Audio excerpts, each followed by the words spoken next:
तो उससे सबको तकलीफ हो जाती है। तो खैर, अब ये वक्त नहीं है कि मैं इतनी तफसील से जाऊं। जो फ़ैसला आया हम उसकी इज़्ज़त करते हैं और हम अपना काम जारी रखे हैं और जारी रखेंगे और पहले से ज़्यादा हम मेहनत करेंगे और जो हमारी लड़ाई है जमहूरियत के दायरे में उसको लड़ते रहेंगे। सर, उस पे क्या कहेंगे जो आपको आपके पहले भी आरोप लगते रहे हैं कि आप अगर मैं उन लोगों के नाम ले लूं जो बाजा बजा रहे थे कि ये लड़ाई, ये वो लड़ाई है, आखिरी लड़ाई है, फलां लड़ाई है, और जो जा जाकर हर समाज के लोगों कह रहे थे कि ये आखिरी लड़ाई है, अब उनके बारे में क्या बोलेंगे आप? और अगर हम पे जो इल्ज़ाम लगता है, हम कोई फिक्र नहीं है, हम तो बोलते लगाओ हम पे इल्ज़ाम, मगर हम अपनी लड़ाई लड़ते रहेंगे। आप देखेंगे गुजरात में भी इलेक्शन लड़ेंगे, राजस्थान में भी लड़ेंगे, और इस साल आखिर में दिसंबर में उत्तर प्रदेश में लोकल बॉडी के इलेक्शन होंगे, हम फिर अच्छी तैयारी से लड़ेंगे। हमारा काम हम करते रहेंगे। मगर उत्तराखंड में क्यों जीत गई बीजेपी, गोवा क्यों जीत गई, मणिपुर क्यों जीत गई, तो इससे कोई ताल्लुक़ ही नहीं है। देखिए, हमारी लड़ाई पॉलिटिकल लीडरशिप की लड़ाई है, पॉलिटिकल लीडरशिप को क्रिएट करना है। अब उत्तर प्रदेश की ख़ास तौर से जनता को, गरीब को, दलित को, अल्पसंख्यक समाज को समझ में आ जाएगा कि इनको सिर्फ इस्तेमाल किया गया था। भाई, आप जो दावे कर रहे थे, जो भीड़ दिखा रहे थे, जो बातें हो रही थी, जो ख्वाब में भी मुख्यमंत्री बन गए थे, तो उसका जिम्मेदार भाई तो नहीं हो सकता हूं ना। सर, आप बोले कि वोट बैंक की तरह इस्तेमाल किया जाता है, खास तौर से माइनॉरिटी को, और आप अपनी जो स्पीचेज में बार बार इस बात की अपील कर रहे थे। मैं अपनी स्पीचेस का हवाला, अच्छा किया आपने ये सवाल किया। मैंने तो अपनी स्पीच में कहा कि समाजवादी अलायंस बीजेपी को नहीं हरा सकता, तो उस वक्त भी लोग बड़े नाराज़ हुए। ऑन रिकॉर्ड मेरे स्पीचेस आप देखिए, यूट्यूब पे हैं। मैं तो बात कह रहा हूँ, कह चुका हूँ, बात कह चुका हूँ। मेरा सवाल मुख्तलिफ था। हाँ, मेरा सवाल ये था कि आप चुनाव तो लड़ रहे थे, लेकिन एक और लड़ाई लड़ रहे थे बकौल आपके कि मुस्लिम जो कम्युनिटी है उसको वोट बैंक की तरह अब तक इस्तेमाल करती आई है पॉलिटिकल पार्टी का, अपना लीडरशिप होना चाहिए। तो क्या आपको नहीं लगता कि उस जनता से जिससे आप अपील कर रहे थे उसने आपको डिसअपॉइंट किया इस रिजल्ट से? नहीं नहीं, देखिए, मैं उनके फैसले की इज्जत करता हूँ, एहतराम करता हूँ। वो उनका इख्तियार है किसी को वोट दे ना दें। मगर अब दोबारा तो हम उम्मीद करेंगे कि दोबारा तो उनको ठगा नहीं जाएगा ना। अब दोबारा यही बात उनसे नहीं कही जा सकती, क्योंकि उन्होंने देख लिया, उन्होंने आजमा कर देख लिया कि भाई 4 इलेक्शन आप हार चुके हैं, 14, 17, 19 और 22, ये 4 इलेक्शन आप हार चुके हैं।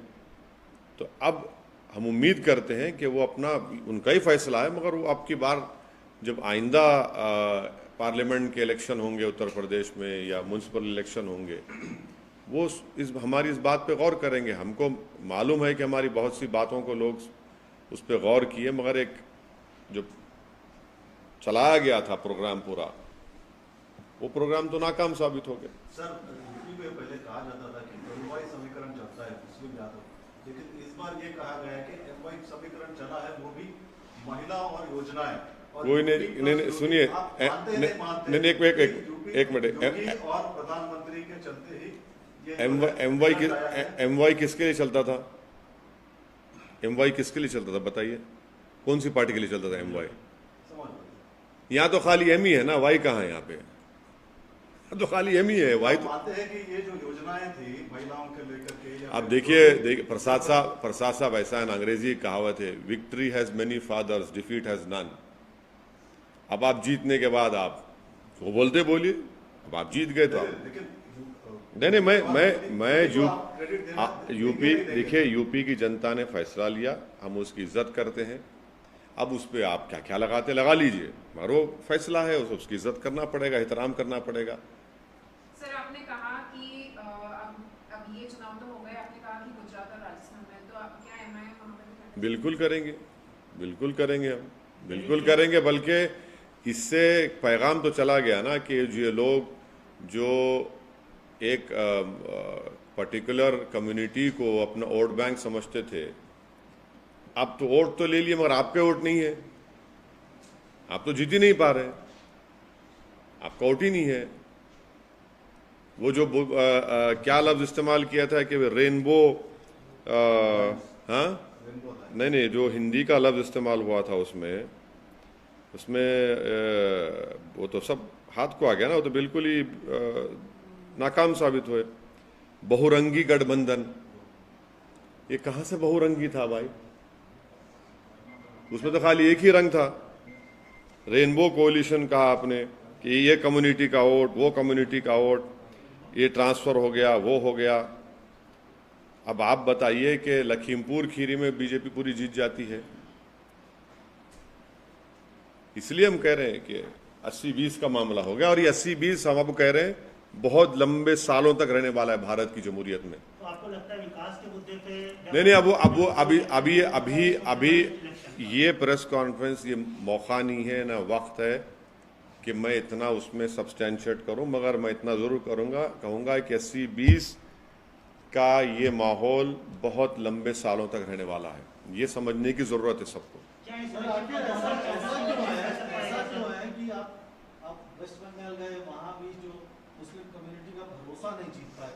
अभी उत्तर प्रदेश में उन सीटों पर चुनाव लड़े जहाँ जो मुस्लिम माहौल और डिसाइडिंग पोजीशन पर रहते। नहीं, ऐसा नहीं। हम तो अलायंस का हिस्सा, सुनिए, ऐसा नहीं, हम तो अलायंस का हिस्सा थे, भागीदारी परिवर्तन मोर्चा का।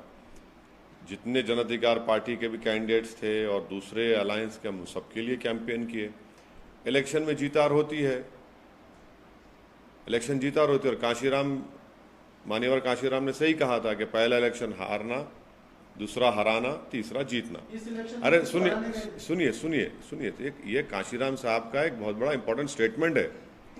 हम हारे हैं, जीतेंगे दोबारा, इसमें कौन सी बड़ी बात है? कौन सा आसमान गिरने वाला है? हमारे हौसले, हमारा अज़म कभी कम नहीं होगा ना, इसलिए होता है। ठीक है, हम जो चाह रहे थे उसके बरक्स नतीजा आया, कोई बात नहीं है, मगर हमारे हौसले, हमारे स्पिरिट आज भी हाई हैं, कल भी हाई रहेंगे, हम लगे रहेंगे। आपने कांशीराम का इसी से जुड़ा हुआ मतलब आखिर क्या कारण वो आप पाते हैं कि जो मुस्लिम कम्युनिटी है उसका भरोसा नहीं जीत पा रहे हैं?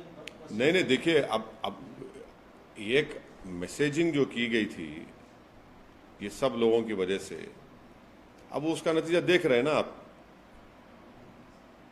अब उसका नतीजा देख रहे हैं लोग। तो ये एक टर्निंग पॉइंट होगा मुस्लिम पॉलिटिक्स के लिए। ये यहां पर मालूम हो जाएगा कि भाई जो दावे कर रहे थे उन्हीं के पास कुछ है ही नहीं, वो खुद बिल्कुल खाली पड़े हुए हैं, सिर्फ दावे कर रहे थे। अगर उनके दावे सही साबित होते तो कुछ तो उनके पास बचता, उनके पास कुछ नहीं बचा। तो हिजाब का मामला किसको फायदा किया और किसको नुकसान किया सर? देखिए, हिजाब का मामला मैंने कहा था अपने भाषण में, ये संविधान के फंडामेंटल राइट का इशू है। इलेक्शन हो, चुनाव हो ना हो, जहां पर फंडामेंटल राइट्स का वायलेशन आएगा वहां पर बोलना पड़ेगा। लेकिन वो इशू अगर चुनाव नहीं होते तो आप समझते हो इसी खाऊं बढ़ जाता। आप गलत सोच रहे हैं। आप, ये मेरा फंडामेंटल राइट है, संविधान को प्रोटेक्ट करना मेरी आपकी जिम्मेदारी है, मैं बोलूंगा बराबर। मगर ये बोलना कि इसमें आया, भाई अगर नहीं आता तो भी हम बोलते बराबर। 80-20 के नैरेटिव में क्या ये काम आया सर? नहीं, 80-20 का नैरेटिव आपको बताएंगे आराम से, अभी आज की प्रेस कॉन्फ्रेंस हो जाए। आप बोल रहे हैं कि जो मैसेज दिया गया था तो आपका इशारा कहीं न कहीं जमात के जो नुमाइंदे हैं, चाहे वो मेरा इशारा किसी लीडर हो, नहीं, मेरा इशारा किसी के ऊपर नहीं है। जनता समझ जाएगी। मैं आप जिसका समझ रहे हो वो नहीं, वो गलत है, वो नहीं। आप कह रहे हैं कि ये जो 80-20 का जो नैरेटिव है, This is going to stay for a very, very long time. This is the crass reality which everyone will have to accept. At the same time, the story of the day is also coming from Punjab, where Kejriwal has sort of in a way created history, and he has made it amply clear that he is going to stitch up a national front, which may not be possible without the support of other players.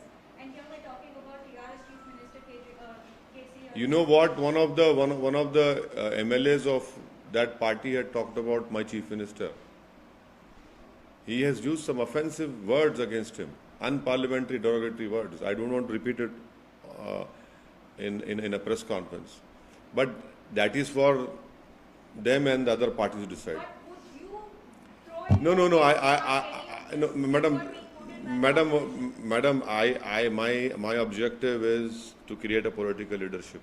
That I'll try to do my best, and it will be created. But any concerted effort It from will government see. to This reform is the it is too early. It is too early to talk about it. Sir आप sir कई लोगों ने EVM पे सवाल उठाए, आप उस पे क्या कहना चाहेंगे? मैं तो 2019 में आपको प्रेस कॉन्फ्रेंस में बोला था कि ईवीएम गलत है, ईवीएम में कुछ नहीं है, दिमाग में चिप डाल दी गई है।